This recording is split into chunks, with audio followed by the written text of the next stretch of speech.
your people sometimes don't stay your people because they were your people when you were that version of you.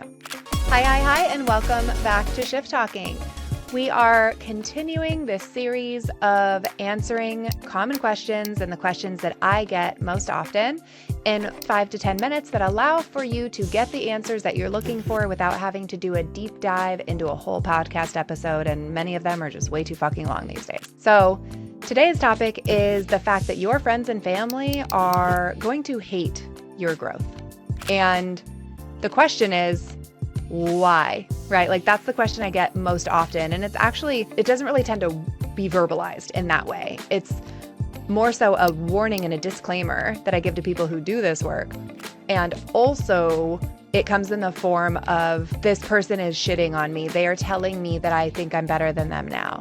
They are telling me that I am just paying you to agree with me and that you only get my perspective and all of these things. And while sometimes that is true in like the therapy counseling world, that's kind of how it's built. That client is my client and their world as they see it is the truth in session, right? So maybe some of that is true. And that's usually just people who are unwilling to do the work, who aren't ready to confront themselves, who might even be incapable of addressing their wounds, and who are more comfortable because they are safer if they keep you back here with them.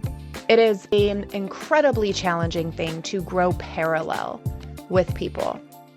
And while sometimes we tend to say that we grew apart as if it's like a fork in the road and we each took a different direction, sometimes it's that one of us stayed still while the other one progressed forward.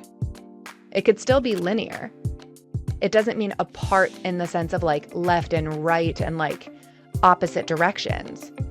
It is sometimes that the distance between us is the fact that you want to stay, I want to evolve, and you will naturally get left behind. And that's usually the discomfort, that's usually the rub that comes from doing this type of work.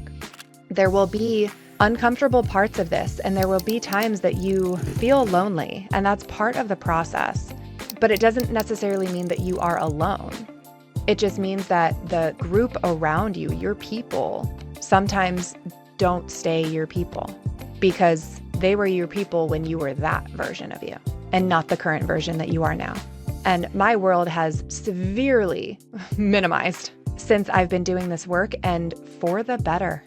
If I'm being completely transparent, I miss many people. I grieve those friendships. I grieve the experiences. And at the end of the day, I choose this version of me. This version of me is the best wife, mother, person, friend, family member that I have been to date by far. And if other people aren't going to encourage me to do the same, hold a mirror to me, and help me see the blind spots that, one, I kind of want to not see, right? Like it's not super fun sometimes doing this, but I need them to be the one to say that. I need them to be the one to lovingly, gently call me on my shit. And when we are doing the work, we crave that for ourselves, and we can't help but start seeing the cracks in everybody else. And it doesn't mean that we are better than anyone. It just means that we are more ready. I do not have endurance to run for shit. People who can run further than I can, which is probably to the end of the block, right? Anyone who can do that doesn't mean that they are better than me. It just means that they have trained harder than me in this area. And the personal development world is no different. You are going to have to recognize over time that you either actively choose this future version of you and this future life that you are looking to navigate, to live within, to thrive within, or you stay back there, except now you have the knowledge of what you're giving up. Now you actively see and you actively choose to stay where you are, and that's okay. That's completely okay, as long as it's okay with you. So we'll oftentimes hear, you've changed. Yeah, that's the fucking point. I didn't go to therapy, go to coaching, go to anger management to stay the same. Weren't you the one advocating for me to go get help, for me to do the work? this is what the work looks like. Not just in a way that you're comfortable with, not just in a way that maybe you expected it to look like, or maybe I did too, because neither one of us had any fucking clue what this would look like. It's instead that our bodies age. Why should our soul not? I know how hard it can be to watch the people around you change in ways that you don't understand. What I encourage you to do is to attempt to understand. You don't have to agree with it in order to understand it. You don't have to agree with it in order to accept that it's true, in order to accept that this is real for them. And in the reverse of that, you do not have to be accepted by the people around you if they are refusing to. And I know that it's more complicated than that. Of course, I get it. And these are kind of just these radical truths that we just have to be willing to accept. And how to navigate family dynamics without the guilt of that. You will feel guilty. The idea that I will navigate this without guilt is a lie. It's a gaslight. It is impractical expectations. And when you start to feel at all guilty, you are going to feel like absolute shit about it because you weren't expecting it, because it's quote unquote not supposed to be this way. You will feel guilty. Feel it. And do it anyway if this is what your soul needs. Feel guilty and decide whether you choose to let that impact you. You get to choose. It's more so the ideology that I shouldn't feel that way. You set boundaries for yourself and with them, and you navigate it from there.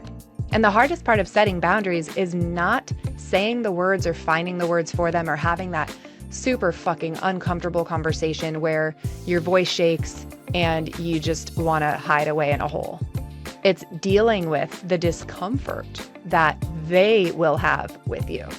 It's allowing them to sit in their discomfort while you do what you genuinely find to be best for you.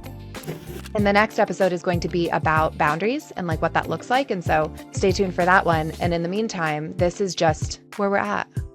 It's going to be really hard for friends and family to see a different version of you than you conditioned them to expect of you. You don't get to change and then be mad that they haven't caught up yet. If you expect them to radically accept you, you are going to have to radically accept that they don't yet. If you want them to lean in with curiosity about the changes that you've made and this version of yourself that you're becoming, you have to be willing to be curious about what their experience is of this new version of you and bridge the gap. I'm not saying that the work that we do is outgrowing and you leave them behind, literally. What I mean is that we find ways to either connect or there's distance between us. I will always advocate to do whatever you can to maintain closeness if that's important to you in ways that preserve you and don't encourage you to go back there, right? If I'm cutting carbs, I'm not going to go work at Pizza Hut, And so if you're putting yourself in environments that are too challenging for you to do the work within, and you genuinely, wholeheartedly, viscerally believe that this work is what you need to do, then you remove yourself from that environment and you communicate with the people around you about what it is that you're needing. And if they are refusing to change the scene with you, then that is their choice too. You aren't leaving them behind. They are voluntarily sitting the fuck down and planting their ass in the pavement. And at that point, there's really not much you can do. All right, so that was the quick and dirty version of your family is going to hate your growth. There's a lot more nuance to that, but that's the TLDR of it. Remember, this is your empowerment one shift at a time. Stay steady, and I will see you next time.